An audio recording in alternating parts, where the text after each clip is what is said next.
Shalom saudara-saudara yang dikasihi Tuhan dimanapun saudara berada. Selamat pagi, selamat bertemu dalam kasih Tuhan. Kita akan mulai ibadah kita pagi ini. Kita akan naikkan satu pujian. Ku bersyukur Bapa.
Terpujilah Engkau Allah yang luar biasa dalam hidup kami Bapa. Pagi ini Tuhan, Patutlah kami seluruh umat-Mu, jemaat-Mu Tuhan, mengucap syukur buat segala kebaikan kemurahan-Mu Tuhan.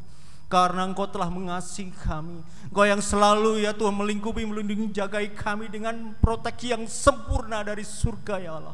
Karena itu biarlah pagi ini Tuhan, kami mau mengucap syukur, kami mau bersorak-sorak meninggikan Engkau Tuhan, mengagukan Engkau Tuhan, dan biarlah Engkau sendiri yaitu Roh Kudus yang bekerja dalam setiap hati kami, sehingga korban syukur kami berkenan di hadapan-Mu Bapa. Kami mau persembahkan ya Tuhan korban syukur kami dengan segenap hati, segenap jiwa, kekuatan dan akal budi kami. Terpujilah kami Tuhan, Roh Kudus Engkau yang menolong ibadah kami dari awal, pertengahan hingga akhir. Kami hanya serahkan di dalam satu nama, Tuhan Yesus Kristus. Haleluya. Amin. Siapakah yang akan memisahkan kita dari kasih Kristus? Penindasan atau kesesakan atau penganiayaan atau kelaparan atau ketelanjangan atau bahaya atau pedang? Tetapi syukur kepada Allah yang telah memberikan kepada kita kemenangan oleh Yesus Kristus Tuhan kita. Tetapi dalam semuanya itu kita lebih daripada orang-orang yang menang oleh Dia yang telah mengasihi kita. Lebih daripada pemenang.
Haleluya.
Yesus, menang bersama Yesus, menang bersama Yesus, menghadapi hidup ini dengan harapan bertumbuh berbuah dalam Dia, kita menang bersama Yesus. Sekali menang, menang bersama Yesus, menghadapi hidup ini dengan berharap bertumbuh berbuah dalam Dia, kita menang bersama Yesus. Ku menang, ku menang, ku menang, ku menang bersama Yesus Tuhan. Ku menang di dalam peperangan. Ku menang atas segala setan. Haleluya, haleluya, ku menang.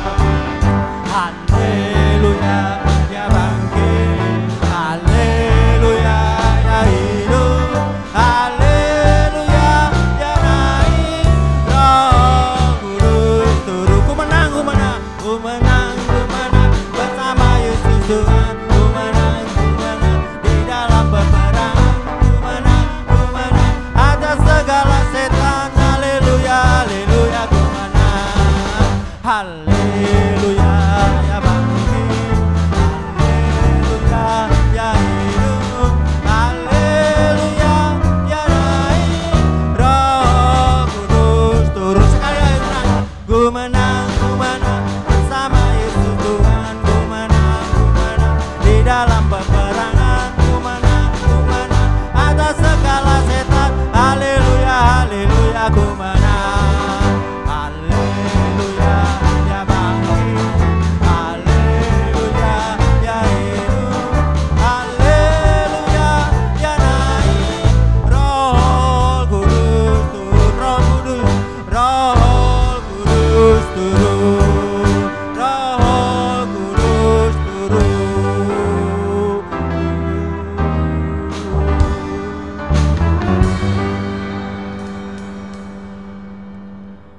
Demikianlah firman-Ku yang keluar dari mulut-Ku. Ia tidak akan kembali kepadaku dengan sia-sia, tetapi ia akan melaksanakan apa yang dikehendaki. Sebab apa yang telah difirmankannya akan dilakukan Tuhan di atas bumi sempurna dan segera. Firman itu dekat kepadamu, ya di dalam mulutmu dan di dalam hatimu.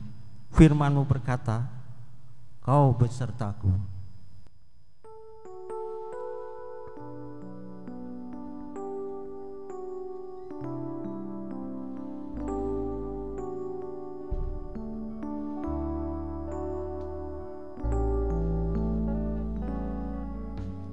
Firman-Mu berkata kau besertaku,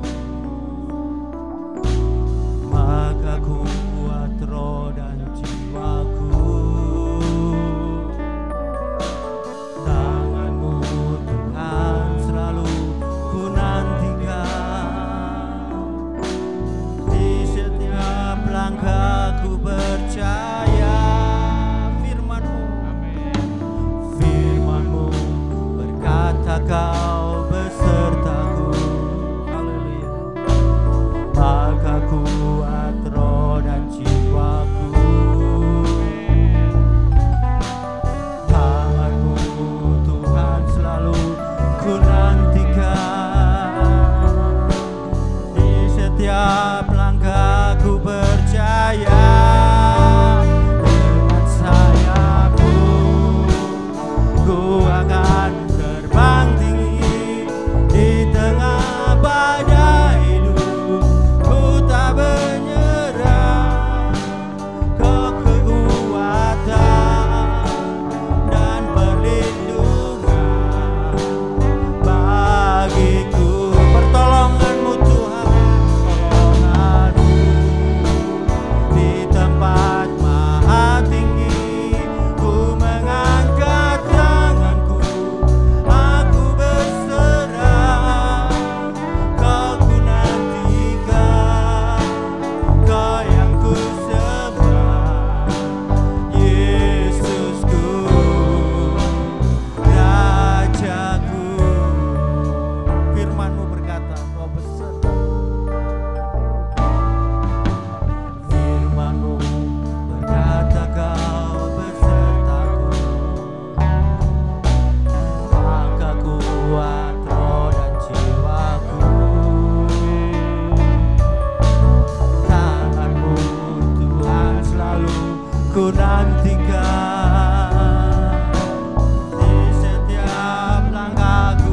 percaya dengan sayapmu ku akan terbang tinggi. Ku tengah badai hidup, ku tak menyerah. Kau kekuatan dan perlindungan bagiku. Pertolonganmu Tuhan, pertolonganmu di tempat maha tinggi. Ku mengangkat tanganku, aku berserah. Kau ku nantikan, Kau yang ku sembah. Yesusku, Rajaku, dengan sayapmu, sayapmu ku akan terbang tinggi. Ku mengabadi hidup, ku tak berserah. Kau kekuatan dan perlindungan bagiku. Pertolonganmu di tempat maha tinggi. Ku mengangkat tanganku, aku berserah. Kau ku nantikan, Kau yang ku sembah. Yesusku, Rajamu. Kau ku nantikan Tuhan, Kau ku nantikan, Kau yang ku sembah. Yesusku, Rajaku. Sekali lagi Kau ku nantikan Tuhan.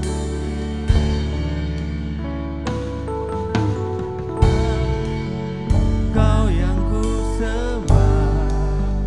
Yesusku, Rajaku. Sungguh Allah itu keselamatanku. Aku percaya dengan tidak gementar. Sebab Tuhan Allah itulah kekuatanku dan mazmurku. Ia telah menjadi keselamatanku. Biarlah dengan yakin Tuhan, kami semua dapat berkata seperti mazmur ini.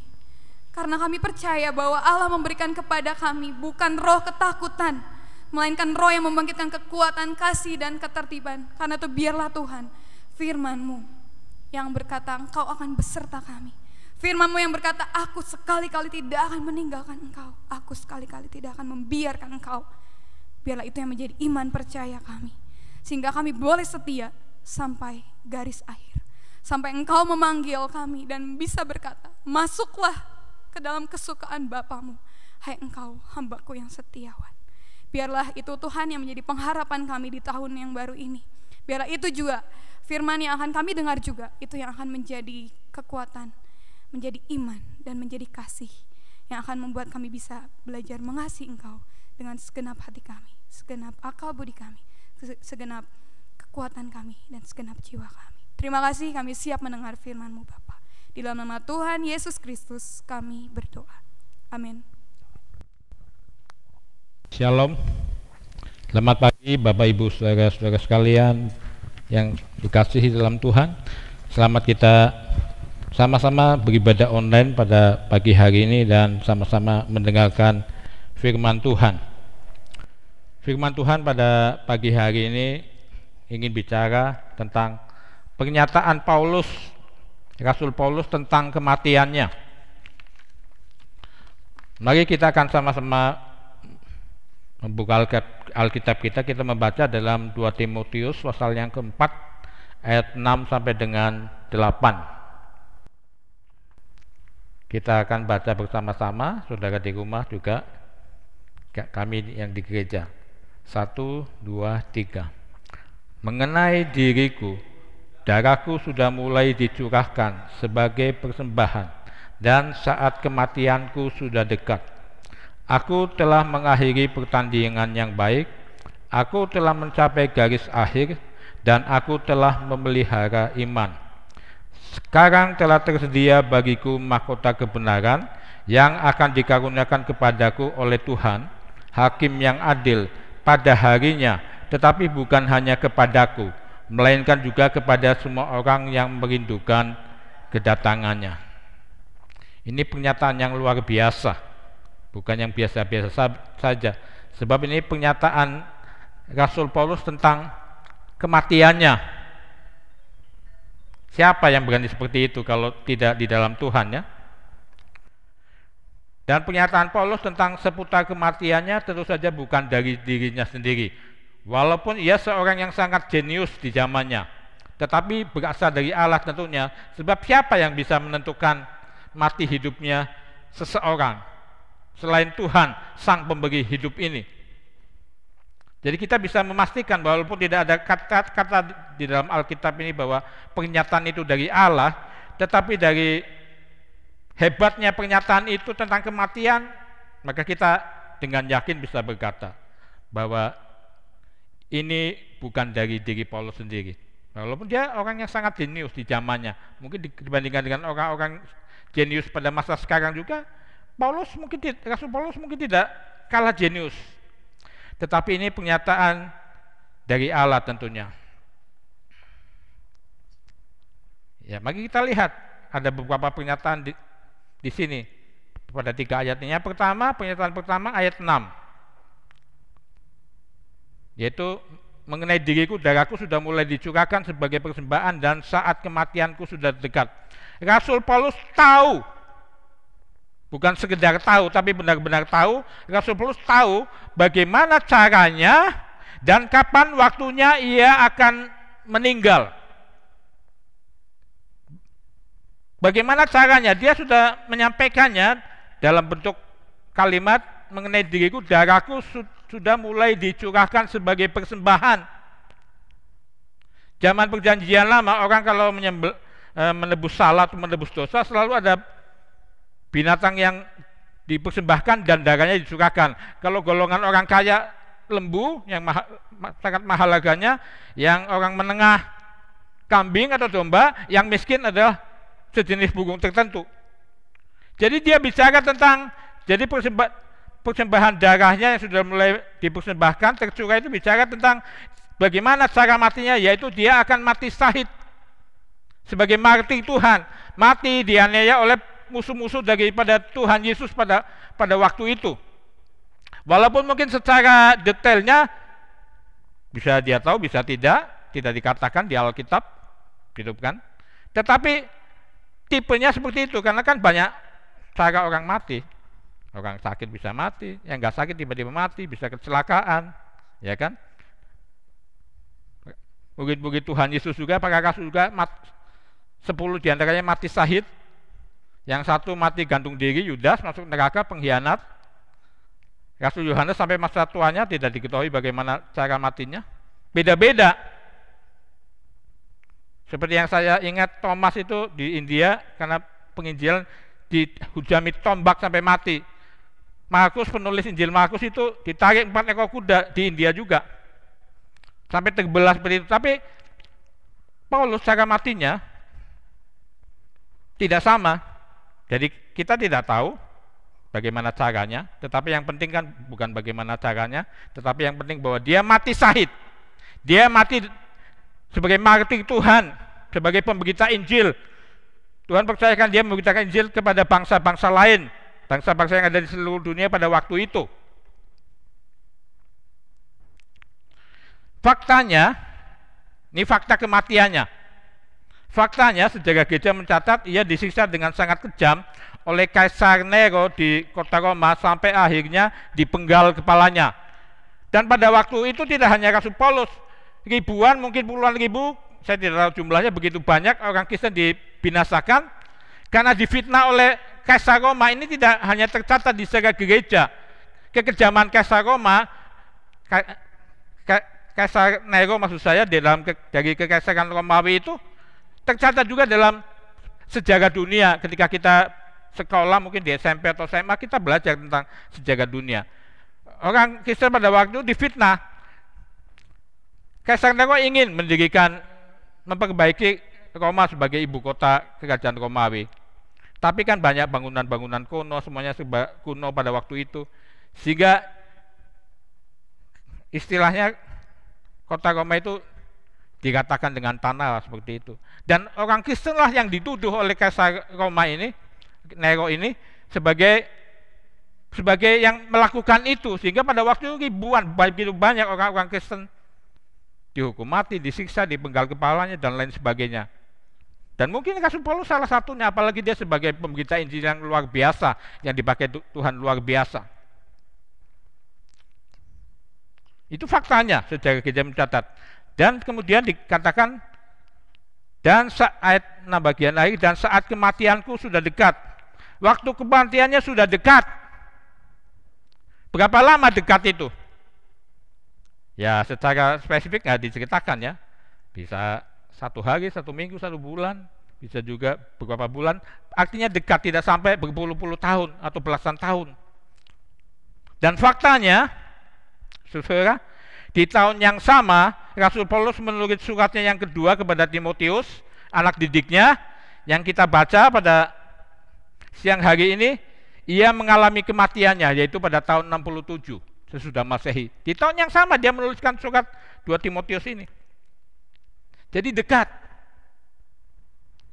Jadi Rasul Paulus mendapat pernyataan dari Tuhan, dari Roh Kudus, karena pada waktu Roh Kudus yang sudah bekerja, Yesus sudah naik ke surga, sesudah bangkit dari kematiannya, 40 hari melepaskan diri kepada murid-murid, naik ke surga dan duduk di sebelah kanan Allah sebagai pendoa syafaat bagi kita sejak dulu sampai sekarang.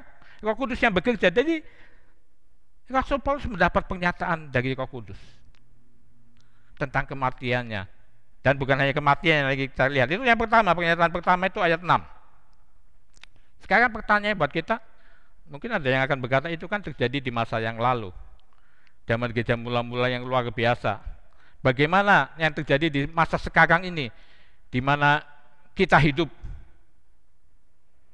Maka saya berani katakan dengan kebenaran firman Tuhan, saudara, bahwa hal itu pun dapat terjadi di gereja di mana kita hidup. Allah menyatakan tentang kematian seseorang, ataupun Allah menyatakan tentang apapun. Karena ini pernyataan Rasul Paulus tentang kematian ini bersifat nubuat, bersifat nubuatan. Nubuat itu adalah salah satu karunia Roh Kudus yang berbicara tentang sesuatu yang belum terjadi pada hari ini dan akan terjadi pada hari kemudian. Waktu Rasul Paulus menerima pernyataan, dia masih hidup, dia bisa bicara dengan jelas tentang bagaimana dan kapan dia akan meninggal. Dan faktanya adalah seperti itu, saudara. Saya ingin katakan itu juga dapat terjadi, bisa terjadi saat ini, di mana sekarang kita hidup di hari-hari yang terakhir ini. Bisa saja terjadi. Pernyataan Allah menyatakan nubuatnya dengan 2 cara. Bisa lewat seseorang secara langsung dalam bahasa di mana dia hidup di negaranya. Bisa juga lewat bahasa roh yang ditafsirkan. Karena di 1 Korintus 14 Rasul Paulus mencatat bahasa roh itu kalau tidak ditafsirkan hanya berguna membangun iman diri sendiri. Tetapi untuk tidak bisa membangun jemaat. Tetapi ketika ditafsirkan itu bisa membangun jamaat, dan itu nilainya sama dengan nubuat yang langsung datang kepada hambanya. Dan saya mau katakan dengan kebenaran firman Tuhan, hari ini juga bisa terjadi. Kita semua di sini tentu sudah tidak heran. Banyak di antara jemaat yang meninggal juga sebelumnya Tuhan juga sudah kasih tahu sebelumnya. Tapi yang saya paling tahu, saudara, adalah tentang almarhum kematian ayah saya sendiri. Walaupun itu sudah terjadi belasan tahun yang lalu ya. Tapi saya masih ingat, kira-kira paling lama 1,5 tahun sebelum ayah saya pulang ke surga. Itu waktu jemaat di gereja kita, GBI Cigaling itu, Roh Kudus perintahkan supaya kami hamba-hamba Tuhan mendoakan jemaat satu persatu dengan bahasa roh yang ditafsirkan. Dan saya juga didoakan, tapi saya sudah lupa itu. Tapi yang kepada ayah saya ingat itu. Intinya adalah bahwa saudara, ayah, begini intinya saja ya, bahwa ayah saya harus dipersiapkan untuk hari akhirnya, penuhi hari pujian pada hari-harinya, perhatikan fisiknya, hari-hari akhirnya yaitu menjelang kematiannya akan dipenuhi pujian. Ini nubuatan yang terjadi dalam bahasa yang ditafsirkan. Begitu didoakan, saya masih ingat di gereja, ayah saya ngomong sama kami, memangnya semua pengen papi mati ya? Ya, daging memang biasa begitu. Kadang-kadang menerima pernyataan rohani dari Tuhan, daging kita menerimanya menolak, jadi marah dan sebagainya. Tapi nanti kan ketika manusia roh bekerja akan berubah. Tapi tidak lama kemudian, itu waktu kami masih tinggal di Soria bersama dengan almarhum ayah saya, satu rumah, walaupun ada dua rumah digandeng jadi satu, belakangnya tanah kosong jadi tempat ibadah kami pada waktu itu di Soria. Tapi kemudian saya tidak lama sesudah ayah saya berkata begitu, saya melihat suatu perubahan yang luar biasa. Sebelum ada pernyataan Roh Kudus tentang ayah saya mengenai hari-hari akhirnya, saya jarang melihat ayah saya baca firman Tuhan. Tapi tidak lama sesudah dia menyampaikan kekesalannya secara manusiawi dia, saya melihat ada perubahan yang luar biasa. Dia jadi sangat rajin baca firman Tuhan. Di kamar, di sofa. Setiap hari saya melihat itu kalau saya tidak pas ada pelayanan keluar kota atau saya pergi meninggalkan rumah karena sesuatu hal. Saya melihat itu. Dan yang lebih luar biasa, saudara, ketika bagaimana Tuhan, nubuatan Tuhan itu ya dan amin pasti akan terjadi sesuai dengan isi nubuatannya. Ketika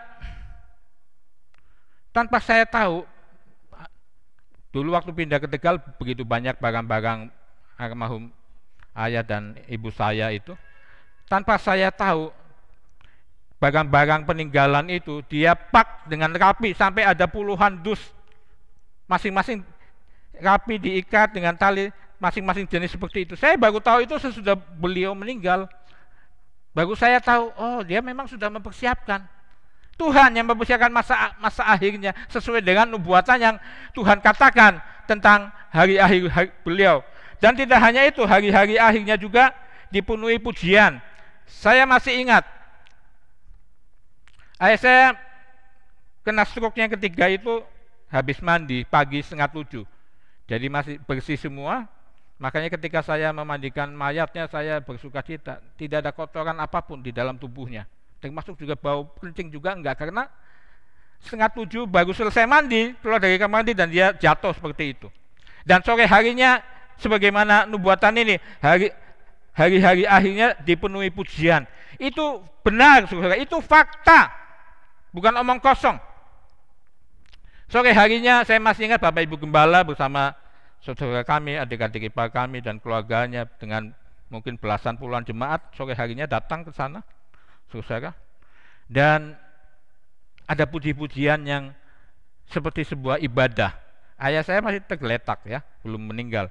Tapi puji-pujian itu mengalir luar biasa. Dan kemudian ada yang berdoa dalam bahasa roh dan ditafsirkan. Yang saya masih ingat satu kata saja ketika ditafsirkan. Tafsiran itu berkata, bagaimana keringnya hati ayah saya. Tafsirannya seperti itu. Ya, saya sebagai anak tertua juga ya terpukul. Bagaimana keringnya. Tapi Tuhan itu luar biasa. Dia begitu setia ketika kita pun tidak setia. Dia luar biasa. Dan apa yang Tuhan buat, nggak tahu bagaimana akhirnya. Dan waktu ayah saya menjelang hari-hari meninggalnya itu, saudara, bukan kebetulan, tapi terjadi. Tuhan sudah persiapkan rencana itu ketika anak-anak pada itu masih sekolah, libur sekolah, entah bulan Juni, bulan Juli, saya lupa.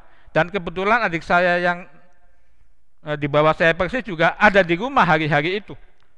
Jadi apa yang kemudian terjadi, saudara, yang Tuhan kerjakan, akhirnya kami sepakat, kami akan mengantar kepergian ayah kami sampai napas terakhir itu dengan pujian. Jadi saya masih ingat 3 hari 3 malam kami dengan bergiliran 1-2 orang, pokoknya ada di tempat, selalu ada di pembagian di tempat ayah saya terbaring di situ. Dan benar-benar Tuhan membuat 3 hari 3 malam tidak ada hentinya memuji Tuhan. Apa yang Tuhan katakan, Tuhan juga yang akan menggenapinya, bukan kita. Tuhan lewat kita, Tuhan menggenapinya. 3 hari saya belum pernah datang ke kematian seperti itu. Cara Tuhan itu luar biasa. 3 hari 3 malam menghantar ayah yang hendak kembali ke surga, karena Tuhan bilang kering. Dan itulah yang membasahi hatinya kami semua. Tanpa terasa 3 hari 3 malam non-stop, tanpa terasa itu kekuatan dari Tuhan, karena Tuhan mau menggenapi apa yang sudah Dia nubuatkan tentang hari-hari akhir ayah saya. Luar biasa. Sehingga dan pas Dia hendak mengembuskan napas terakhir, saya yang ada di situ. Tuhan buat seperti itu. Saya melihat, belum pernah saya melihat orang mati sampai napas terakhir. Tapi saya melihat pada waktu bagaimana napas itu sedikit demi sedikit kelihatan. Kalau orang bernapas di leher juga kan kelihatan, di dada kelihatan. Dari dada naik ke leher, terus sampai di hidung, sampai napas terakhir. Itu banyak orang kadang-kadang kalau melepaskan nyawa kadang-kadang tersendat-sendat, tidak lancar. Tapi yang saya lihat pada waktu itu sampai napas terakhir di ujung hidung, nggak ada tersendat apa-apa jalan napas. Sampai saya merasakan melihat sampai napas itu keluar sedikit dari hidung, begitu indah, saudara. Kematian di dalam Tuhan, berbagai orang yang mati dalam Tuhan cara luar biasa. Jadi saya ingin katakan, tidak hanya terjadi pada Rasul Paulus pada waktu itu, dan mungkin gereja Tuhan atau orang Kristen pada waktu itu, terjadi sekarang ini juga, karena karunia itu masih ada. Yesus Kristus tetap sama. Yang kedua, saudara, pernyataan yang kedua, ayat yang ke-7. Rasul Paulus tahu benar, saya baca dulu ayat 7. Aku telah mengakhiri pertandingan yang baik, aku telah mencapai garis akhir, dan aku telah memelihara iman. Rasul Paulus tahu benar bahwa ia sudah mengakhiri hidupnya dengan tugas dan kewajibannya yang Tuhan percayakan kepadanya sebagai seorang rasul dengan baik dan selesai sesuai dengan kehendak Allah. Saudara perhatikan, di sini dipakai kata, dalam satu ayat ini dipakai tiga kata telah. Kalau sudah perhatikan, telah mengakhiri pertandingan yang baik, telah mencapai garis akhir, telah memelihara iman. Artinya Rasul Paulus mengakhiri hidupnya sebagai pemenang. Tadi lagu tadi itu hampir semua lagu intinya menang bersama Yesus, menang. Jadi saya sangat dikuatkan. Berarti ini satu roh, walaupun tidak janjian, tidak saling memberitahu. Berarti ini roh Tuhan yang bekerja, saudara, pada ibadah online kita pada hari ini. Telah mengakhiri pertandingan yang baik, yang pertama. Rasul Paulus mengungkapkan bagaimana perjalanan hidupnya sejak dia bertobat dari menyiksa, menangkap orang Kristen pada waktu itu, pengikut Yesus, ke penjara, menjadi seorang hamba Tuhan yang luar biasa. Dia memakai istilah telah mengakhiri pertandingan yang baik. Pertandingan kan satu istilah atau satu kegiatan yang terjadi dalam olahraga biasanya, ya, pertandingan olahraga, badminton, tenis meja, voli, dan lain sebagainya. Dan dia dikatakan telah mengakhiri pertandingan yang baik. Seperti apa sih pertandingan yang baik? Secara simpelnya, pertandingan yang baik dalam sebuah kegiatan atau pertandingan olahraga adalah bertanding sesuai dengan aturan-aturan yang berlaku pada jenis olahraga itu. Ya, main badminton kan ada aturannya, main tenis meja masing-masing ada aturannya. Itu pertandingan yang baik secara simpelnya, walaupun mungkin ada kriteria yang lain. Tapi secara simpelnya adalah bertanding sesuai dengan aturan-aturan yang telah berlaku. Dia menyimpulkan perjalanan hidupnya, pengabdiannya kepada Tuhan dalam terjemahan yang baru pakai kata pertandingan. Intinya apa? Intinya bahwa kita juga sama, ya, untuk kita mencapai sebuah pertandingan iman yang baik, pertandingan rohani yang baik, ya sesuai dengan aturan yang berlaku hidup kita. Apa yang kita lakukan sesuai dengan firman Tuhan. Aturan Tuhan kan semua lengkap ada dalam firman-Nya. Ya, intinya kalau Ibu Gembala sering katakan, ya taat aja sama firman. Memang sebenarnya cuma itu aja. Simple, tapi kadang-kadang kita yang buat tidak simple, menjadi tidak taat. Dan memang itu nggak bisa kita lakukan dengan kekuatan kita. Butuh anugerah Tuhan, butuh peranan pimpinan Roh Kudus dalam hidup kita. Pertandingannya baik, kurang lebih seperti itu. Dan telah mencapai garis akhir. Tidak semua bidang olahraga itu, saudara, ada garis akhir. Kayak voli, sepak bola, nggak ada garis akhir. Kalau garis akhir itu biasanya ditentukan perlombaan-perlombaan khusus seperti balap motor, balap mobil, balap sepeda, saudara. Dan juga kalau di Madura ada balapan karapan sapi, yang biasa sapi untuk membajak, hari tertentu itu jadi balapan. Itu ada garis startnya, ada garis akhirnya. Jadi ini lebih khusus. Dan pada waktu itu kan tentu belum ada lah, saya kira. Zaman Paulus hidup itu balapan sepeda, motor, mobil belum ada. Mungkin sepeda juga belum. Jadi yang dimaksud sini olahraga yang ada garis start dan finish adalah olahraga lari. Di ayat yang lain kan di 1 Korintus 9 nggak salah kan, Paulus katakan, aku melupakan apa yang telah di belakangku dan aku mengarahkan diriku ke depan, berlari-lari menuju kepada panggilan surgawi di dalam Kristus Yesus. Jadi pertandingan di sini mungkin secara lebih spesifiknya bicara tentang lari yang ada garis start dan finish. Lari itu ada 3 macam golongan: lari jarak pendek 100-200 meter, lari jarak pendek itu lari cepet-cepetan, sprint. Jarak menengah itu mungkin mulai 400 meter, 800 meter sampai 1 kilo, 2 kilo. Jarak jauh adalah lari maraton, ya, lari yang sekitar 40 kilo. Beda tekniknya beda, ya kan? Dan biasanya yang tidak mencapai garis akhir itu, kalau lari sprint atau lari jarak sedang, biasanya pelari sampailah garis akhir walaupun dia tidak menjadi juara, gitu kan? Tapi maksudnya garis akhir ini kan menjadi juara.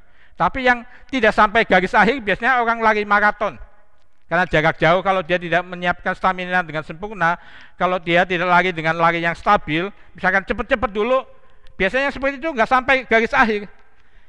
Dia mungkin larinya tidak sangat cepat lari, tapi stabil, teratur. Baru nanti kalau sudah dekat finish, biasanya sprint di situ. Kalau udah 100 meter, 200 meter, 100 meter, baru di situ pelari-pelari yang lain tuh sprint cepet-cepetan. Tapi larinya itu konsisten. Jadi saudara, dalam pengiringan kita kepada Tuhan, pengabdian kita kepada Tuhan, kalau dipakai istilah pertandingan ini, maksudnya bahwa pengiringan kita kepada Tuhan itu memang harus konsisten. Konsisten kan bicara tentang orang yang tekun juga, konsisten, stabil. Tidak sebentar naik, sebentar turun, itu namanya nggak stabil. Tekanan darah kita kan juga gitu. Ya, mungkin orang yang sudah lanjut usia, itu tekanan darah normalnya tidak lagi 120, yang tekanan terbaik. Mungkin masih ada karena orang tua itu jaga kesehatan. Tapi umumnya naik, mungkin 140 atau 150. Dokter suka katakan nggak apa-apa, karena itu sesuai dengan pertambahan usia. Tetapi yang penting stabil, tekanan darah itu nggak naik turun, nanti sebentar 160, sebentar 130. Nah itu yang bahaya, kata dokter seperti itu. Jadi ini saudara, ia telah mencapai garis akhir, bukan sebagai pemenang, karena orang berlari itu kan kata Paulus juga di ayat yang lain, hanya satu pemenang. Jadi kita harus punya semangat menjadi pemenang, bukan menjadi pecundang. Menjadi pemenang harus sampai pada batas akhir, garis akhir finish kita, yaitu hembusan nafas kita yang terakhir.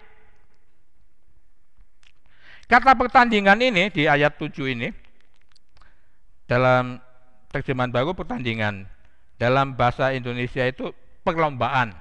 Ya, biasanya kalau lari itu tidak disebut pertandingan lari, umumnya lomba lari.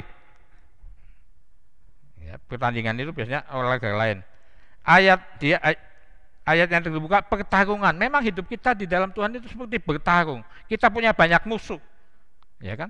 Kita punya banyak musuh, kesenangan dunia, dosa, iblis, dan musuh paling berat ada ego kita sendiri, diri kita sendiri. Karena ikut Tuhan itu hidupku bukannya aku lagi, tapi Kristus yang hidup dalam aku, kata Galatia 2 ayat 20. Firman Allah yang hidup berjuang. Terjemahan lama peperangan iman. Nah inilah lukisan bagaimana pengiringan kita dan pengabdian kita kepada Tuhan itu butuh konsentrasi yang penuh, butuh fokus yang penuh kepada Tuhan dan kepada panggilan Tuhan kita masing-masing. Panggilan Tuhan kepada kita kan ada yang sama, ada yang berbeda. Sama-sama hamba Tuhan juga mungkin beda talenta yang Tuhan beri dan lain sebagainya. Ada jadi gembala, penginjil, guru, rasul, nabi, dan lain sebagainya. Jadi ini untuk melukiskan bahwa itu luar biasa. Jadi kalau sampai Rasul Paulus bisa mengakhiri pertandingan dengan baik, dia belum meninggal, dia belum selesai, tapi saya percaya Tuhan yang mengatakan demikian, sehingga dia bisa ungkapan itu dan menjadi bagian dari firman Tuhan sampai hari ini. Telah mengakhiri pertandingan yang baik, telah mencapai garis akhir, dan nanti yang ketiga adalah telah memelihara iman.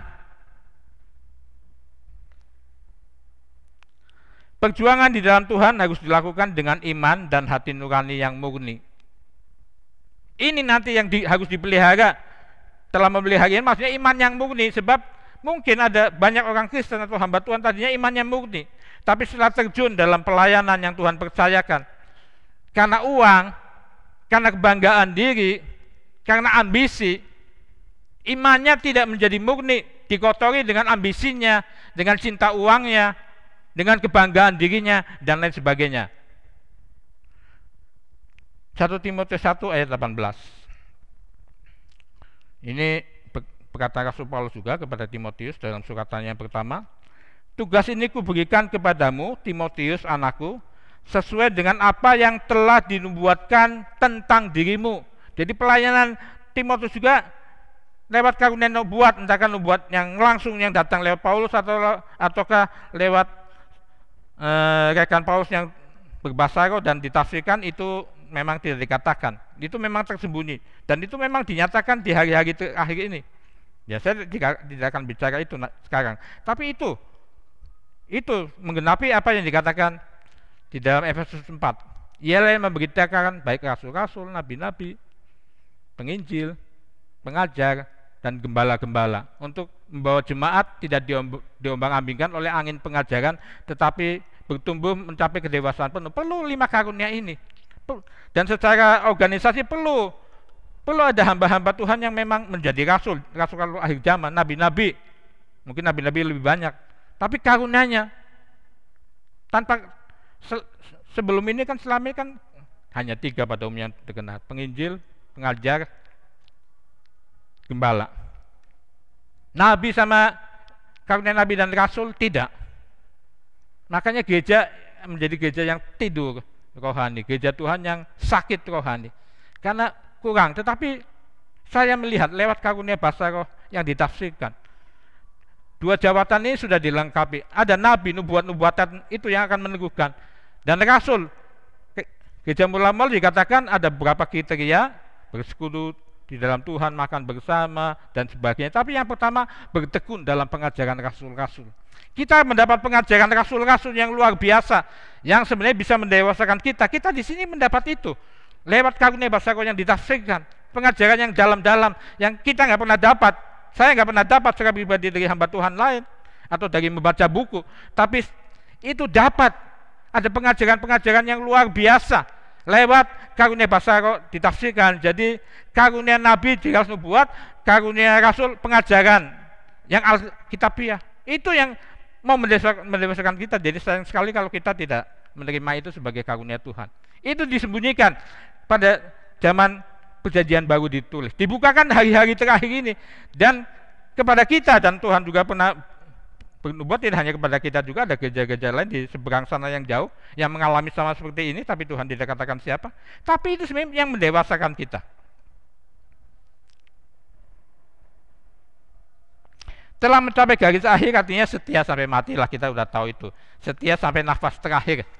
Ya. Wahyu 2:10. Jangan takut terhadap apa yang harus engkau derita, sesungguhnya iblis akan melemparkan beberapa orang dari antaramu ke dalam penjara supaya kamu dicobai, dan kamu akan beroleh kesusahan selama 10 hari. Hendaklah engkau setia sampai mati, dan aku akan mengorbankan kepadamu mahkota kehidupan. Kita ini sudah tahu semua ya, jadi saya lewatin aja. Yang ketiga, yang Rasul Paulus katakan, aku telah memelihara iman. Dan iman di sini jelas iman yang murni. Kalau tidak dipelihara iman yang murni, itu akan dikotori oleh kepentingan diri. Yaitu bisa cinta uang, bisa kebanggaan diri, bisa ambisi, dan lain sebagainya. Telah memelihara iman yang murni. Jadi kalau mau ditanyakan, masihkah saudara dan saya punya iman yang murni hari ini? dan hari-hari selanjutnya, itu yang harus kita tanyakan kepada diri kita sendiri. Atau iman kita tanpa kita sadar sudah dikotorin dengan kepentingan diri dalam berbagai bentuk. Sekarang saudara, itu harus kita tanya ya, menjadi renungan hati kita masing-masing. Alasan mengapa kita harus memelihara iman yang murni kepada Yesus dan di dalam Yesus. Ya, kepada Yesus kalau belum percaya ya. Kalau sudah percaya, di dalam kehidupan kita di dalam Yesus itu, iman yang murni itu masih tetap terpelihara atau tidak? Atau mulai sirna karena ditutupi oleh berbagai kepentingan diri. Itu yang harus kita bertanya sama diri kita sendiri pada siang hari ini. Alasan banyak ya, beberapa ayat ini agak banyak saya nulis ini. Alasan mengapa kita harus memelihara iman yang murni kepada Yesus dan di dalam Yesus. Ya, ini mas kita sudah tahu nih, nomor 1. Keselamatan, sebab keselamatan kekal hanya ada di dalam nama Yesus saja. Kalau iman murni nggak dipelihara, iman ada sangkut pautnya dengan keselamatan. Ayatnya sudah tahu, Kisah Rasul 4 ayat 11-12. Yesus adalah batu yang dibuang oleh tukang-tukang bangunan, yaitu kamu sendiri, namun ia telah menjadi batu penjuru, dan keselamatan tidak ada di dalam siapapun juga selain di dalam Dia, sebab di bawah kolongan ini tidak ada nama lain yang diberikan kepada manusia yang olehnya kita dapat diselamatkan. Alasannya kedua, saudara, berdasarkan firman, bukan pendapat manusia. Setiap saat kita bisa datang kepada Allah Bapa di hadiratnya. Kapan aja saudara rindu kepada Tuhan, kita bisa berdoa, kita bisa berlutut menyembah Dia, kita bisa membaca firman-Nya, merenungkan firman-Nya, melakukan pekerjaan-pekerjaan Tuhan yang lain. Yohanes 14 ayat 6. Kata Yesus kepadanya, aku inilah jalan dan kebenaran dan hidup. Tidak ada seorang pun yang datang kepada Bapa kalau tidak melalui aku. Kematian Yesus di kayu salib itu membuat kita bisa datang kapan saja kepada Bapa, kapan aja, di mana saja, setiap saat, setiap waktu. Bisa. Kalau nggak sempat dalam posisi berdoa ya bisa sementara nyupi. Kalau hatinya rindu kan suka bisa muji Tuhan, bisa naikkan syukur seperti lagu tadi katakan, bisa naikkan syukur, bisa berdoa syafaat. Ya, buat orang-orang yang di jalan, apalagi kalau macet, banyak orang yang wajahnya bisa saudara tangkap dan saudara bisa doakan dan lain sebagainya. Yang ketiga, alasan mengapa kita harus memelihara iman yang murni kepada Yesus dan di dalam Yesus. Di hari-hari terakhir akan terjadi krisis iman yang hebat. Lukas 18 ayat 7 dan 8. Tidakkah Allah akan membenarkan orang-orang pilihannya yang siang malam berseru kepadanya, dan apakah ia mengulur-ulur waktu sebelum menolong mereka? Perhatikan ayat 8. Aku berkata kepadamu, ia akan segera membenarkan mereka. Akan tetapi jika anak manusia itu datang, adakah ia mendapati iman di bumi? Yesus mempertanyakan, apabila anak manusia datang, yang dimasukkan di sini bukan datang yang pertama, lahir sebagai juru selamat, tapi datang kali yang kedua. Hari itu semakin dekat bagi kita yang hidup pada masa sekarang ini. Adakah ia mendapati iman yang bumi? Berarti Tuhan sudah menubuatkan, Alkitab sudah menubuatkan bahwa itu akan terjadi pada hari-hari terakhir. Orang akan menghadapi krisis iman.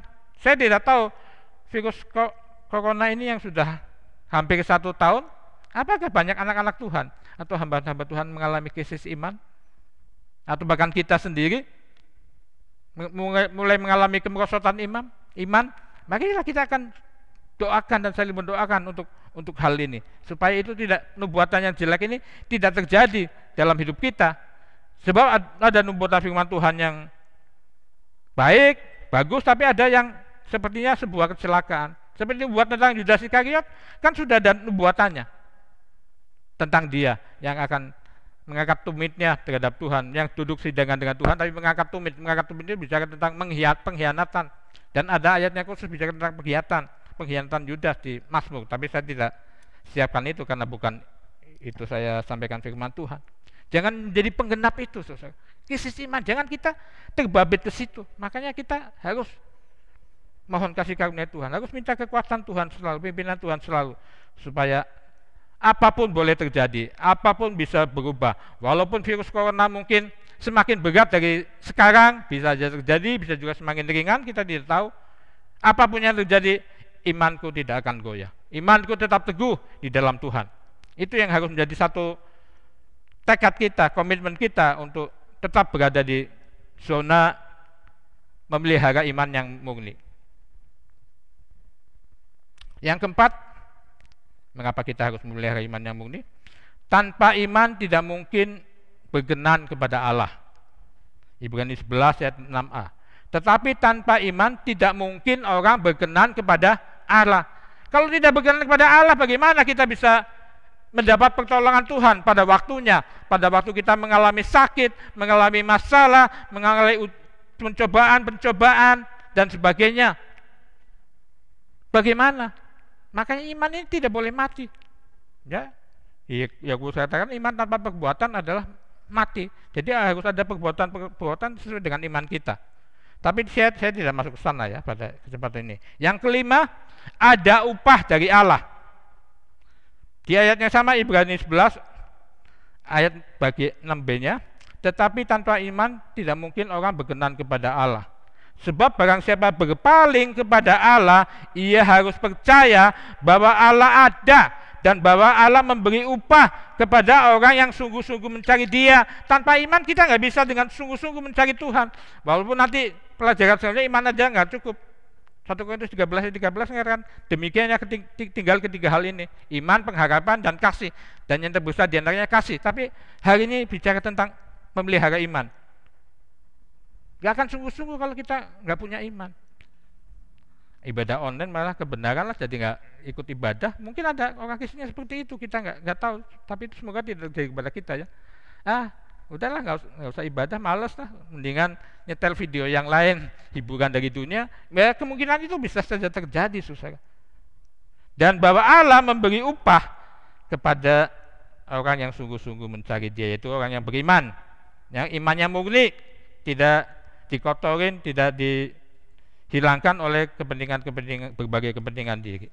Ada upah, saudara. Ini alasan yang kelima, mengapa harus memelihara iman yang murni. Dalam Alkitab bahasa Inggris New Living Translation dikatakan demikian.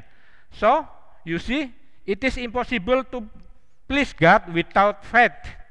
Anyone who wants to come to Him must believe that there is a God and that He rewards those who sincerely seek Him. Ya, hampir sama artinya. Ya, walaupun ada kata-kata yang benar. Jadi lihatlah. So you see, jadi lihatlah. Tanpa iman tidak mungkin seseorang berkenan kepada Allah. Setiap orang yang ingin datang kepadanya harus percaya. Dipakai kata harus. Harus percaya bahwa Allah itu ada dan Allah memberi upah kepada orang yang sungguh-sungguh mencari Dia. Dan kata upah di sini diberi kata rewards.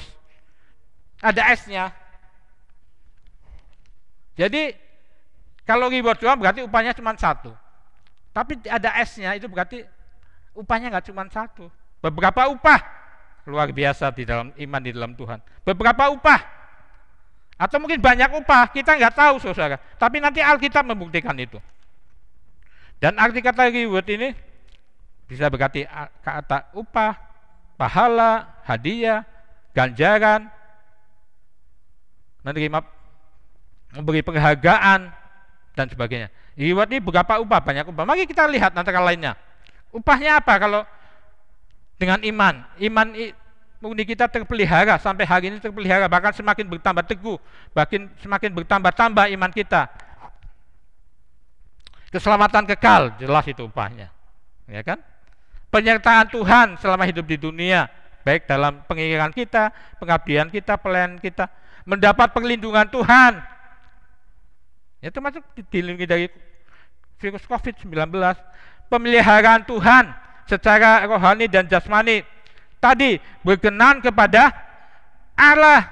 Jadi rewards, banyak upahnya. Dan harapan yang benar yang sesuai dengan kehendak Tuhan pasti akan terjadi dan menjadi kenyataan cepat maupun lama dalam hidup kita. Ibrani 11 ayat 1. Iman adalah dasar dari segala sesuatu yang kita harapkan dan bukti dari segala sesuatu yang tidak kita lihat. Iman adalah dasar dari segala sesuatu yang kita butuhkan. Berarti banyak segala sesuatu kan sesuai aspek kehidupan kita selama di dunia ini, maupun untuk urusan surgawi nanti ketika kita mati. Dasar. Iman dasar dari segala sesuatu yang kita harapkan. Maka saya kasih kesimpulan di sini, harapan yang benar, sebab segala sesuatunya bukan semau kita. Tentu segala sesuatunya sesuai dengan firman Tuhan. Ya, kalau minta ingin kaya, pencobaan yang datang, bukan pertolongan Tuhan ya. Tapi ingin dicukupi, ya Tuhan pasti beri. Kalau Tuhan tentukan orang muda memang menikah, minta pasangan juga boleh sama Tuhan. Saya juga dulu minta pasangan kok, dan ada banyak kejadian yang luar biasa sampai saya bisa menikah dengan istri saya. Ya ada, tapi saya nggak cerita itu. Apa saja sesuai dengan kebutuhan. Filipi 4 ayat 19 katakan, Paulus katakan, Allahku akan mencukupi segala keperluanmu di dalam kekayaan dan kemuliaannya. Dicukupi keperluan kita. Sebatas itu keperluan. Kalau saudara punya perusahaan, menghidupi banyak anak buah, tentu kecukupan menurut orang yang punya perusahaan kan nilainya banyak. Semua dicukupin. Kalau sendiri juga nilainya mungkin dia cukup menurut ukuran satu keluarga aja atau sendiri bahkan. Bisa menjadi kenyataan. Dan kiranya harapan kita kepada Tuhan bukan hanya soal-soal yang jasmani saja. Sebab di 1 Korintus 15 ayat 18 kalau saya nggak salah dikatakan, kalau dalam hidup ini saja kita berharap kepada Tuhan, dikatakan di situ, maka engkau adalah orang yang paling malang dari segala manusia di dunia. Paling malang, bukan hanya malang. Karena Yesus datang lahir ke dunia itu bukan untuk urusan yang gitu. Urusan itu ada jaminan. Tapi kan kita mesti cari kerajaan surga lebih dahulu. Untuk urusan surgawi. Jadi inilah, jadi harapan kita, saudara, biarlah lebih dominan kepada perkara-perkara rohani. Seperti yang contoh Paulus ini. Tentu kita akan merindukan seperti Paulus, bukan? Kalau belum mati tapi menjelang mati, Tuhan udah bilang, kamu telah mengakhiri garis akhir, telah melihara iman, kalau kamu telah mengakhiri pertandingan yang baik sebagai seorang pemenang, bukan pecundang, saudara, dan lain sebagainya. Sekarang, dan berkat yang lain adalah mahkota kebenaran. Ini bagian ketiga. Saya akan bacakan pernyataan yang ketiga pada ayat 8. Sekarang telah tersedia bagiku mahkota kebenaran yang akan dikaruniakan kepadaku oleh Tuhan, hakim yang adil pada harinya. Gitu dulu. Ini juga luar biasa, pakai kata telah. Dia belum melihat mahkota kebenaran itu bentuknya seperti apa, apakah benar-benar mahkota atau mungkin mahkota itu hanya simbol untuk hal-hal tertentu. Telah tersedia. Kalau saudara dan saya, Tuhan membuat kita dan kita sepakat dengan Tuhan untuk dipimpin sampai kita menjadi pemenang sampai garis akhir kita, maka kita juga berani berkata dan bisa berkata, sekarang telah tersedia bagiku mahkota kebenaran yang dikaruniakan kepadaku oleh Tuhan, hakim yang adil pada harinya. Harinya bicara kedatangan Tuhan yang kedua kali, dan hari-hari selanjutnya dalam kehidupan kita, baik di kerajaan 1000 tahun damai mungkin di dunia maupun nanti masuk ke surga yang kekal. Nanti itu ada ayat-ayatnya ya. Tetapi bukan hanya kepadaku, melainkan juga kepada semua orang yang merindukan kedatangannya. Bukan hanya kepada Paulus, tapi kepada semua orang yang merindukan kedatangannya. Seperti Rasul Paulus sangat rindu kedatangan Tuhan kan. Kalau secara pelajaran besarnya ya itu tentang kedatangan Tuhan yang kedua kali dan kehidupan di dalam Tuhan selanjutnya. Bisa juga kedatangan Tuhan waktu menjemput kita, waktu kita akan meninggal. Sebab kan di Yohanes 14 ayat 1 sampai selanjutnya kan dikatakan, jangan gelisah hatiku, kata Yesus, percayalah kepadaku. Aku pergi untuk menyediakan tempat bagimu. Dan setelah tempat disediakan, nanti aku datang kembali menjemput kamu. Jadi kedatangan Tuhan bisa bicara tentang kapan Tuhan sudah tentukan kita meninggal, Tuhan akan datang menjemput kita dan memberikan mahkota kebenaran itu. Kalau langkah hidup kita memelihara iman yang murni itu sampai pada langkah yang terakhir. Apa maksudnya mahkota kebenaran di sini?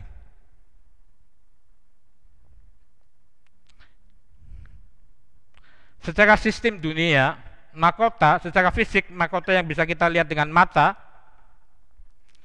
diperuntukkan bagi para pemenang atau juara dalam pertandingan olahraga atau kontes-kontes tertentu. Ya kan sampai hari ini yang masih, kalau olahraga sekarang udah pakai piala ya, piala. Malah kadang-kadang orang udah nggak usah piala, hadiah duit aja lebih bermanfaat, seperti itu kan.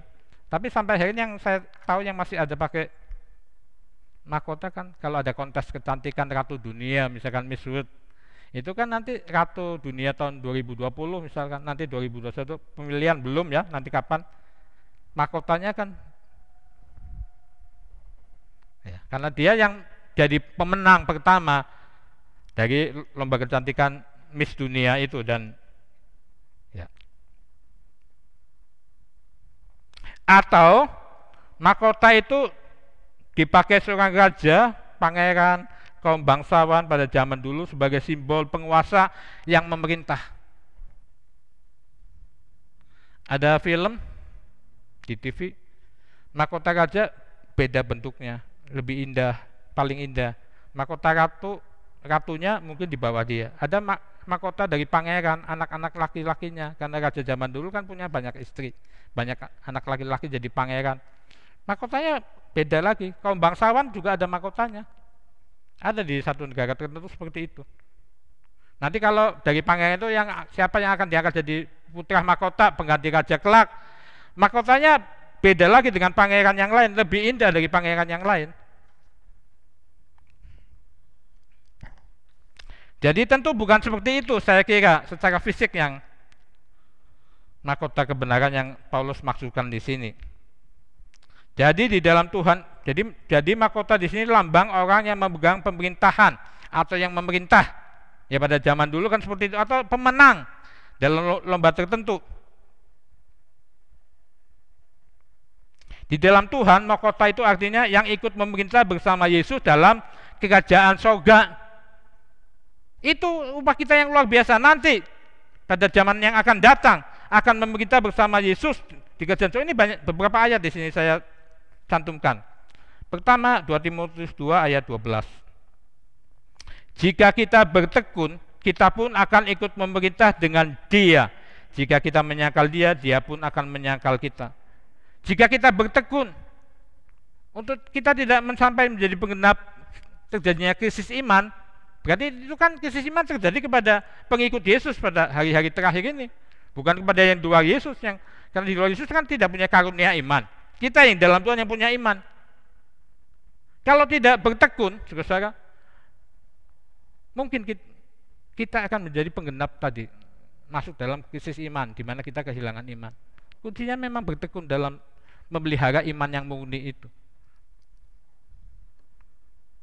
Bertekun dengan memelihara iman yang murni itu, jangan sampai dikotori seperti saya katakan tadi dengan dosa, dengan berbagai hal yang tidak berkenan kepada Tuhan.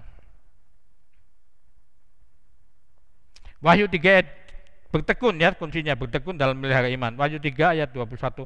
Barang siapa menang dalam pertandingan iman yang baik, peperangan iman, perjuangan dan sebagainya, barang siapa yang menang, jadi kalau yang enggak menang enggak, ia akan kududukan bersama-sama dengan aku di atas tatahku, sebagaimana aku telah menang dan duduk bersama-sama dengan Bapakku di atas tatahnya. Tahta bicara pusat kekuasaan, sebuah kerajaan ada tahtanya.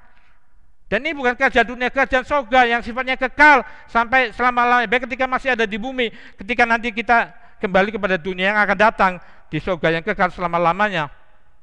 Bukan siapa menang. Jadi biarlah Tuhan menolong kita, pribadi lepas pribadi, keluarga lepas keluarga, bahkan sebagai jemaat Tuhan di tempat ini, tubuh Kristus, kita semua menang dengan pertolongan Tuhan, dengan persatuan dan kesatuan di dalam roh dan kebenaran di antara kita. Wahyu 5:10. Dan engkau telah membuat mereka menjadi suatu kerajaan dan menjadi imam-imam bagi Allah kita, dan mereka akan memerintah sebagai raja di bumi. Di bumi juga memerintah.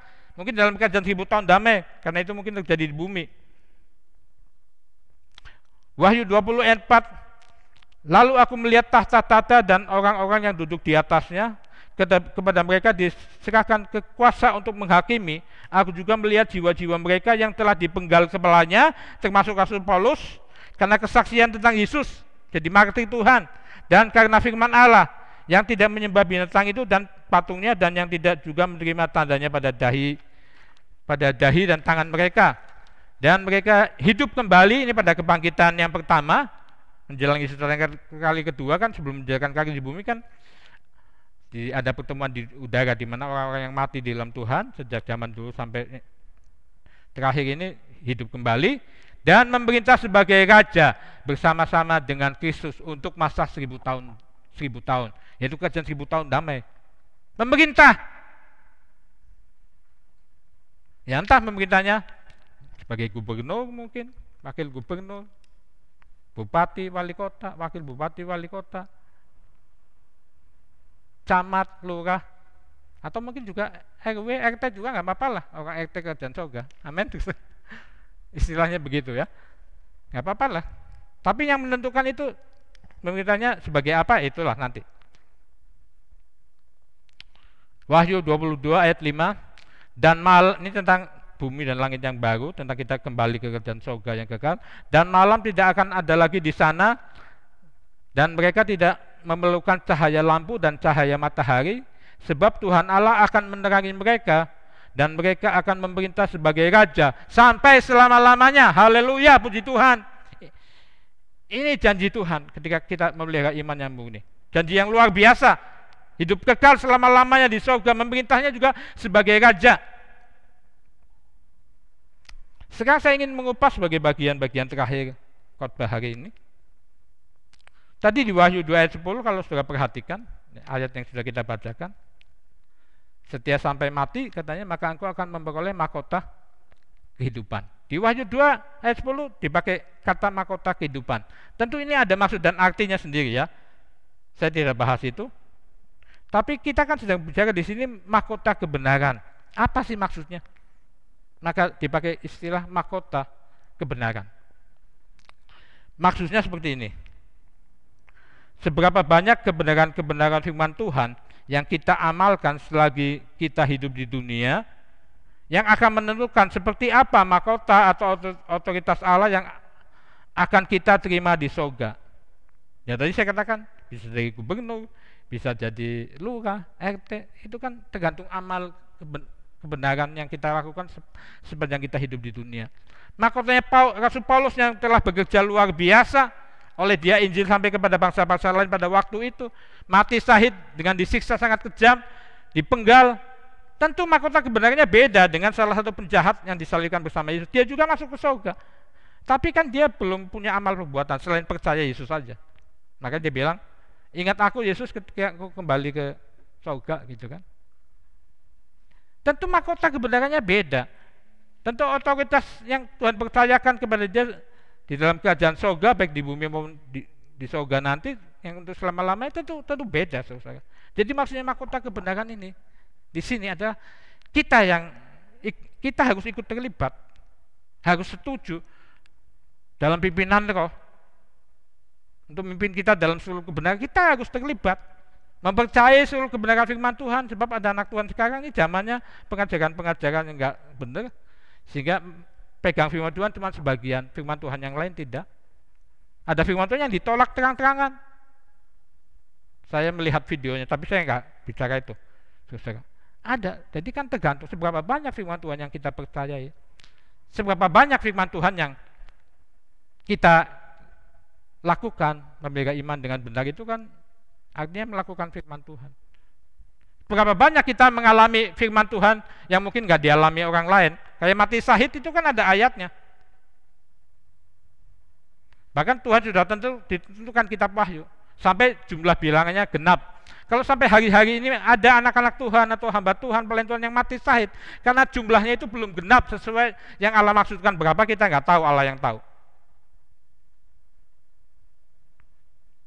Terakhir tahun lalu yang saya ingat ada satu hamba Tuhan perempuan, mungkin masih muda, belum menikah, mungkin sudah pernah tahu beritanya, itu terjadi di luar Jawa, bagaimana dia dibunuh oleh satu atau dua orang pemuda yang mungkin membenci dia karena dia pemberita Injil. Sebelum dibunuh diperkosa, dibunuh, saudara, karena dia di daerah luar Jawa, daerah yang mungkin masih sepi.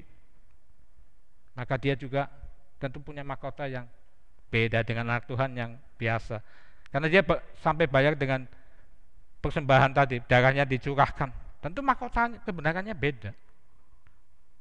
Yang setia, Yang nggak setia ya tentu beda. Ya, yang nggak setia ya syukur-syukurlah kalau masih dapat mahkota.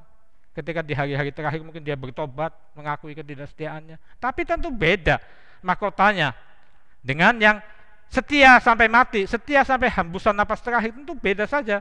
Tergantung saudara bagaimana amal kebenaran firman Tuhan yang kita percayai, yang kita lakukan, yang kita alami selama kita hidup di dunia ini dalam pengiringan dan pengabdian kita kepada Tuhan. Itu yang menentukan. Makanya di sini dipakai kata mahkota kebenaran. Sebab itu saudara, mari saudara meresponi setiap Roh Kudus memimpin kita dalam kebenaran-kebenaran tertentu. Jangan ditolak, jangan diargumentasi. Firman Tuhan jangan diargumentasi dengan pendapat manusia, entah siapa, pendapat siapapun, atau mungkin pendapat kita sendiri. Mari kita amini firman Tuhan, karena itu yang akan menentukan mahkota seperti apa, otoritas seperti apa dalam kerajaan surga sekarang di bumi dan kelak yang akan kita terima sesuai dengan amal kebenaran firman Tuhan yang kita percaya, kita lakukan, yang kita alami sepanjang kita hidup di dunia ini. Sekarang tentu bagian akhir, dengan cara bagaimana kita bisa mengikuti jejak dan teladan Rasul Paulus. Tentu kita semua ingin seperti itu, bukan? Alangkah indahnya kalau kita ada di posisi yang sama seperti Paulus.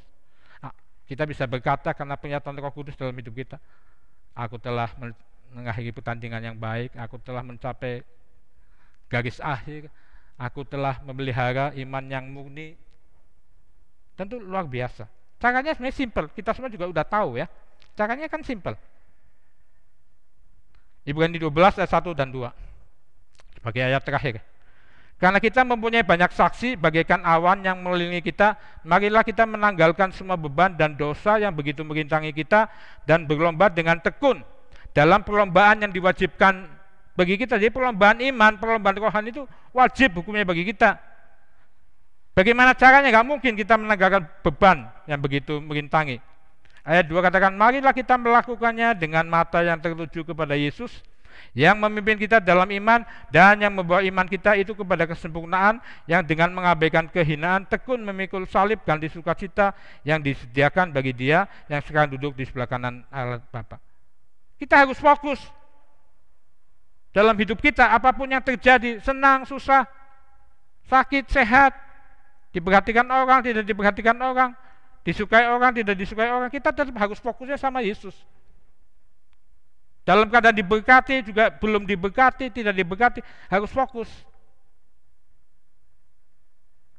Makanya Agung bin Yakir kan dalam Amsal 30 katakan, Tuhan, ini yang aku minta kepadamu sebelum aku mati. Jangan beri kekayaan kepadaku, jangan juga beri kemiskinan kepadaku. Berilah aku makanan yang secukupnya, yang sesuai dengan ukuranku. Ya kalau kaya nanti tantangan orang yang diberkati dengan kaya kan bisa melupakan Tuhan, sebab dia punya banyak duit, dia mau pergi kemana aja, ke luar negeri tiap bulan juga bisa karena banyak kekayaan. Tantangannya bukan berarti seperti itu, tapi tantangannya di situ yang harus hati-hati. Semakin diberkati ya baiklah, berkat itu dipakai di samping untuk kepentingan diri sendiri, untuk kemuliaan Tuhan, untuk menyokong yang nggak punya, untuk pekerjaan Tuhan dan lain sebagainya. Jangan beri kemiskinan, nanti menyangkal Tuhan, nyalain Tuhan, menyangkal. Beri aku rezekiku lah, secukupnya sesuai dengan kecukupan kita masing-masing. Dikatakan beda, yang punya perusahaan beda, yang satu keluarga lainnya kan juga beda juga. Tidak bisa ditentukan dengan nominal tertentu kecukupan yang dari Tuhan, sesuai dengan kebutuhan kehidupan kita. Melakukannya dengan mata. Mengapa dengan mata yang tertuju? Jadi harus fokus. Sebab kalau kita nggak fokus, kadang-kadang kita bisa dalam pergaulan dengan sesama. Kadang kan karena kita semua masih punya kelemahan. Kadang-kadang tanpa sadar atau mungkin ada yang sengaja, omongan orang lain, sikap orang lain kan suka menyakiti hati kita. Dan kadang-kadang kan itu membuat kita adalah pindah aja dengan ibadah di sini, misalkan seperti itu kan. Ya fokus ke Tuhan. Susah seperti apapun. Ya saudara dan saya seperti jemaat yang di Smyrna. Engkau miskin kata Tuhan, kitab Wahyu, namun engkau kaya. Mereka miskin, sudah pernah bahas pada itu.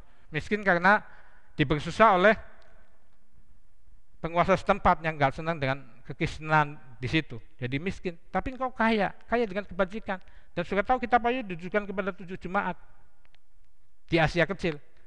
Hanya kepada 2 jemaat yang tidak disuruh bertobat karena sudah berkenan kepada Tuhan, yaitu jemaat Smyrna yang miskin secara jasmani tapi kaya secara rohani, dan juga Philadelphia, jemaat kasih persaudaraan. Ke jemaat yang lain kan Efesus, Pergamus, Tiatira, Sardis, Laodikia, itu kan disuruh bertobat. Masing-masing punya dosa yang membuat mereka harus bertobat.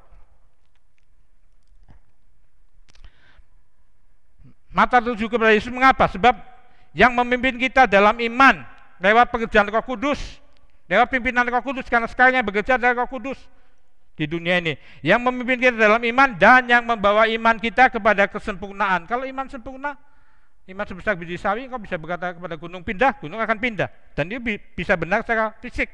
Saya sudah pernah saksikan itu. Ada hamba Tuhan yang benar-benar secara fisik ngalamin itu, yang merintis pujian Tuhan puluhan tahun yang lalu di Irian sebelum ada lapangan terbang. Ya, saya sudah pernah saksikan itu. Memimpin dalam iman seperti apa? Ya, tidak menjauhkan diri dari pertemuan ibadah, karena lewat pertemuan ibadah bersama iman kita saling menguatkan, lewat memuji Tuhan, lewat doa, lewat dengarkan firman, ya kan? Roma 10:17 katakan, jadi iman itu timbul dari pendengaran, dan pendengaran akan firman Kristus. Kalau dipimpin dalam iman, kita akan jadi jemaat yang senang firman Tuhan. Gak ada yang nyuruh juga, kita senang membacanya. Dan tidak hanya membaca, senang membaca dan merenungkannya. Seperti Mazmur 1 ayat 1-3 katakan itu. Merenungkan firman Tuhan siang malam, kesukaannya Taurat Tuhan, dan merenungkan siang dan malam. Belasan tahun yang lalu di pulau-pulau kecil di daerah Batam, Tuhan membukakan rahasia bagi saya. Jemaat sudah tahu, tapi saya ada ambil satu kata Mandarin, bahwa ada banyak rahasia firman Tuhan. Bahkan Yesus berbicara lewat tulisan Mandarin. Tidak hanya tulisan Mandarin, sebenarnya semua bangsa juga ada jejak-jejak Injil, hanya kita tahu atau tidak. Ya kan, ada, karena semua kan keturunan dari Nuh. Kalau ditarik ke belakang, dari Sem, Ham, dan Yafet putra Nuh, tersebarlah bangsa tersebut sampai sekarang. Ya kan, saya terkejut ketika saya mulai kuliah bahasa Mandarin. Ini sebagai yang terakhir, kalau belajar bahasa kan pasti ada mata kuliah atau pelajaran yang penting adalah listening, ya kalau bahasa Inggris, ya kan, pelajaran mendengar, bagaimana pengucapan yang benar kata-kata kalimat dalam bahasa Inggris. Ketika saya masuk kuliah bahasa Mandarin di ABA, bahasa asing khusus Mandarin, saya terkejut, sangat terkejut. Karena apa? Karena pelajaran mendengar, listening itu di dalam Mandarin dipakai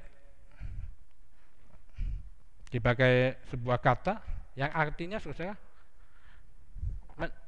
mendengar dan dapat kekuatan. Itu artinya. Mendengar dapat kekuatan, secara belajar memang iya. Tapi ini cara ada firman Tuhan. Sesuai dengan Roma 10:17. Iman timbul dari pendengaran, dan pendengaran akan firman. Dan banyak buku-buku Mandarin yang mengandung firman dan berbicara tentang Yesus, banyak. Jadi luar biasa, akan memimpinlah ke dalam segala acara rohani yang membuat iman kita bertumbuh, iman kita semakin teguh, dan lain sebagainya. Mari kita mau datang kepada Tuhan pada pagi hari ini. Kita angkat pujian, mataku tertuju padamu. Kita akan sama-sama bersimpuh di kaki Tuhan.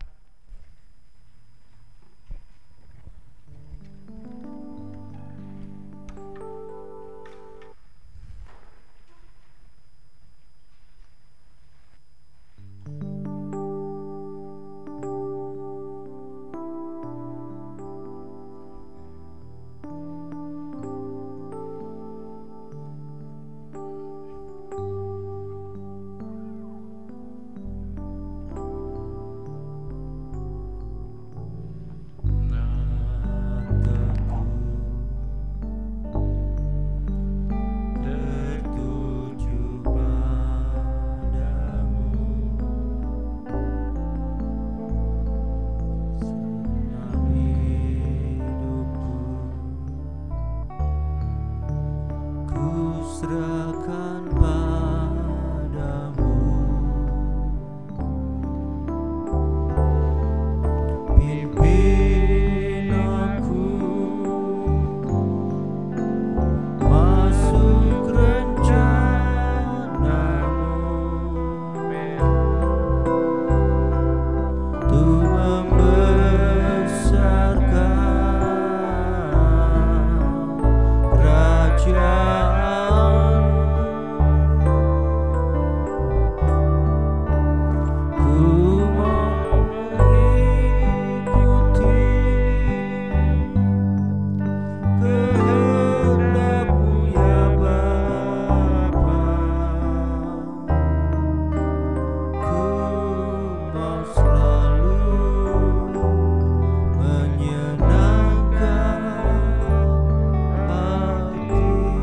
mataku tertuju padamu.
Kita semua rindu mengalami sendiri upah-upah yang begitu luar biasa, baik yang bersifat jasmani, yang bersifat rohani, yang di dunia ini, yang nanti kekal di surga selama-lamanya memerintah dengan Dia. Tentu kita merindukan itu.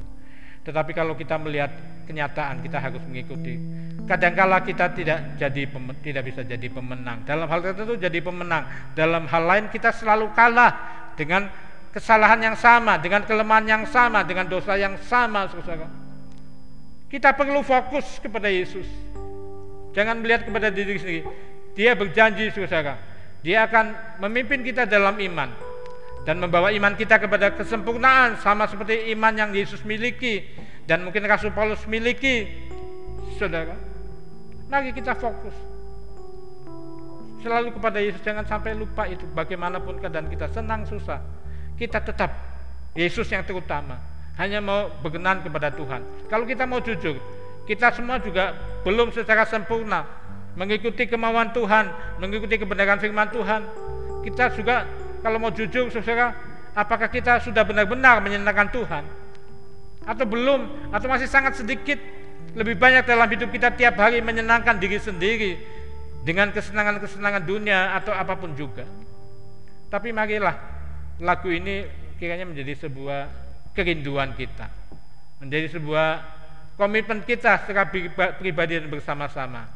Aku mau tertuju kepadamu Yesus dalam hidupku tiap hari, di rumah tangga, di pekerjaan, di gereja, di tengah-tengah masyarakat, dimanapun. Aku hanya mau fokus kepada Engkau, sebab hanya Engkau yang sanggup memimpin aku dalam iman dan memimpin imanku dalam kesempurnaan lewat pekerjaan Roh Kudus dalam hidupku. Karena Roh Kudus sudah diberikan sebagai penolong, penghibur, pengajar, perlindungan dan sebagainya, sebagai pemimpin yang akan memimpin kami, yang akan memimpin aku dalam seluruh kebenaran firman Tuhan. Kita nyanyi ini sekali lagi. Mataku tertuju padamu.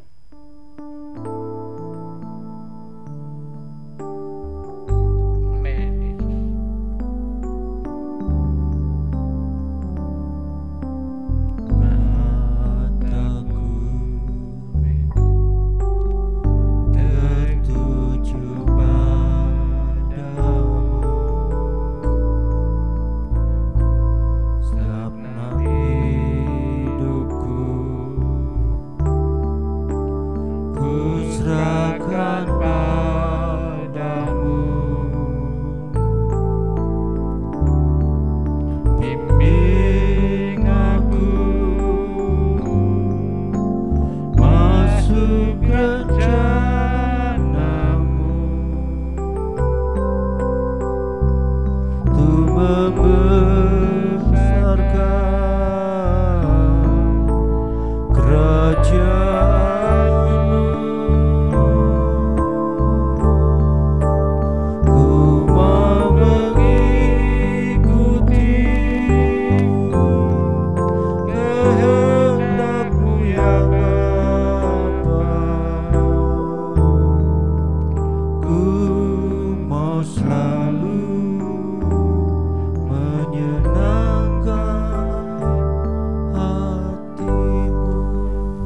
kasih Tuhan buat kebenaran firman-Mu Tuhan.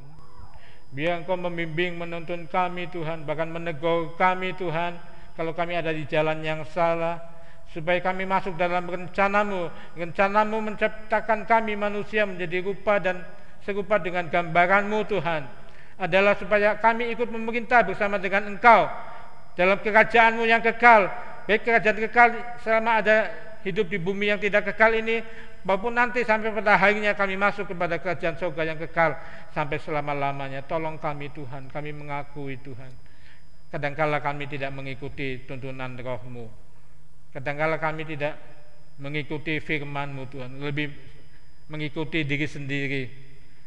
Kami belum bisa selalu menyenangkan Engkau, bahkan mungkin tidak menyenangkan Engkau. Engkau saja yang tahu. Biar Engkau nyatakan itu Tuhan, bagaimana rohani kami di hadapan Engkau, supaya kami bisa bangkit dari kelemahan-kelemahan, kekurangan kami selama ini Tuhan, sehingga kata-kata pujian ini tidak sekedar kami nyanyikan. Satu saat kami boleh mengalami, boleh Engkau jadikan menjadi umat-umat ketebusan-Mu Tuhan, yang dipimpin Engkau dari satu iman kepada iman sampai kepada iman yang sempurna, dipimpin Engkau supaya kami mengikuti kehendak-Mu, supaya kami dapat menyenangkan hati-Mu selalu. Karena itulah yang Kau rindukan, itu rencana-Mu bagi kehidupan kami orang-orang percaya. Tuhan, lawat umat-Mu, berikan kekuatan yang bertambah-tambah supaya tetap berjalan kepada Tuhan, semakin jauh berjalan, semakin berjalan di rembang tengah hari Tuhan. Artinya sinar kemuliaan-Mu lewat pekerjaan Roh Kudus dan kebenaran firman makin menyinari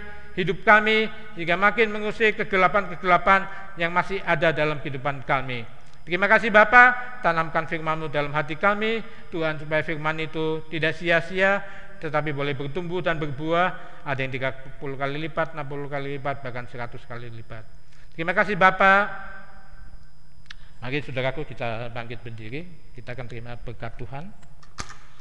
Dan sekarang saudara-saudaraku yang kekasih, terimalah berkat dan anugerah dari Allah yang telah menjadi Bapa kita yang kekal, cinta kasih pengorbanan Yesus yang luar biasa, dan persekutuan kekuatan tuntunan pimpinan Roh Kudus dalam hidup kita secara pribadi, sebagai pribadi, keluarga, sebagai kesatuan, sebagai tubuh Kristus di tempat ini dan tubuh Kristus di tempat lain juga nantinya Tuhan, mulai hari ini sampai Kau datang kali yang kedua, sampai selama-lamanya, dalam berkat nama Tuhan Yesus Kristus. Sama-sama kita katakan amin.